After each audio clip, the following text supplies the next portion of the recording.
નમસ્કાર મિત્રો, જય હિન્દ। હું છું ડીની ચૌધરી। ફરી એકવાર આપ સર્વેનું સ્વાગત છે આપ સૌની સૈયારી યુટ્યુબ ચેનલ ડીઆર ગુજરાતીમાં। તો મિત્રો, આ વિડીયોની અંદર આપણે ખાસ વાત કરીશું પીટીસી પ્રવેશ માટે જિલ્લાવાઇઝ કોલેજોની જે નવી યાદી છે એ મિત્રો જાહેર થઈ ગઈ છે। પ્રાથમિક શિક્ષણ ડિપ્લોમા વર્ષ 2025-26 પ્રથમ વર્ષ ડીએલએડ એટલે કે પીટીસી પ્રવેશ માટે જિલ્લાવાર કોલેજોની નવી યાદી જાહેર થઈ ગઈ છે। એ અગાઉ આપણે એક વિડીયો બનાવ્યો હતો જેની અંદર 2024-25 ની યાદી હતી એની અંદર સંપૂર્ણ વાત કરી હતી, પરંતુ આની અંદર ઘણો બધો ફેરફાર થયો છે અને ઘણી બધી કોલેજો જે છે એ આની અંદરથી નીકળી ગઈ છે એટલે કે બંધ થયેલી છે। તો આ નવી યાદી જે છે એ મિત્રો ખાસ વિડીયો જોતા રહેજો છેલ્લે સુધી। સાથે સાથે ધોરણ 12 પછી આ એકમાત્ર એવો કોર્સ છે જે તમે 2 વર્ષના કોર્સ કરી અને પ્રાથમિક શાળાની અંદર શિક્ષક બની શકો છો। તો એના વિશેની સંપૂર્ણ માહિતી મળશે વિડીયોની અંદર, તો વિડીયો છેલ્લે સુધી જોતા રહેજો। ચેનલ પર ન હોય તો સબસ્ક્રાઇબ કરી બેલ આઇકન પ્રેસ કરી દો। આપણા ટેલિગ્રામ વોટ્સએપ ગ્રુપ જોઈન ના કર્યું છે ત્યારે નીચે લિંક આપેલી છે, જોઈન કરી લેજો। તો ચાલો વિડીયો શરૂ કરીએ।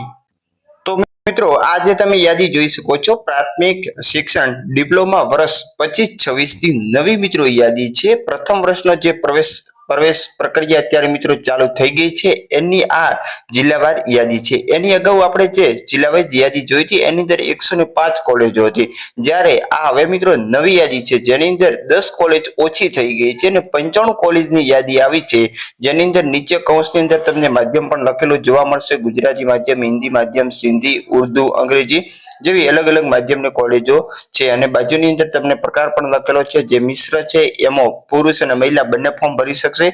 જે અમુક મહિલા માટે છે એની અંદર માત્ર અને માત્ર મહિલા ભરી શકશે અને જે પુરુષ માટેની છે એની અંદર માત્ર અને માત્ર પુરુષ ભરી શકશે। તો અમદાવાદની જે કોલેજો છે એ જોઈ શકો છો 15 જેટલી કોલેજ છે, સ્વનિર્ભર પણ છે, એમાં અનુદાનિત હશે, એના પછી જે ડાયટ હશે, એવી અલગ અલગ પ્રકારની તમને કોલેજો જોવા મળશે, સરકારી પણ જોવા મળશે। તો આ જે યાદી છે આ મિત્રો બિલકુલ નવી યાદી છે જિલ્લા વાઇઝ, જે તમે જોઈ શકો છો। તો ઘણા બધા જિલ્લાઓની અંદર જે જૂની કોલેજો હતી એ મિત્રો બંધ થઈ ગઈ છે અને લગભગ ગુજરાતની અંદર 10 જેટલી કોલેજ જે છે એ મિત્રો બંધ થઈ ગઈ છે અને અત્યારે નવી યાદીની અંદર 95 કોલેજ બતાવવામાં આવી છે, જ્યારે આપણે જૂની યાદીનો વિડીયો મૂકેલ છે એની અંદર 105 છે, તો એની અંદર પણ સુધારો થયેલ છે।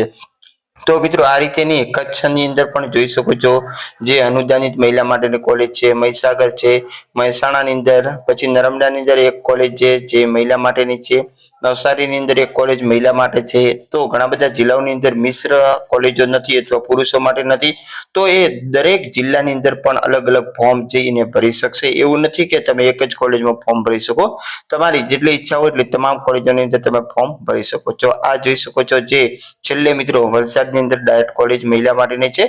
તો આ નવી યાદી મુજબ તમે જોઈ શકશો અહીંયા માત્ર ને માત્ર 95 બતાવે છે અને આપણી જૂની યાદી હતી એની અંદર 105 હતી, તો 10 કોલેજ બંધ થઈ ગયેલી છે। તો બસ આજના વિડીયોની અંદર જે નવી અપડેટ હતી લેટેસ્ટ એ તમને આપી દીધી છે। ફરી મળીશું નવી અપડેટ સાથે નવા વિડીયોમાં। અન્ય કોઈ પણ કારણનો પ્રશ્ન હોય તો કોમેન્ટ કરી અને અમને જણાવી શકશો।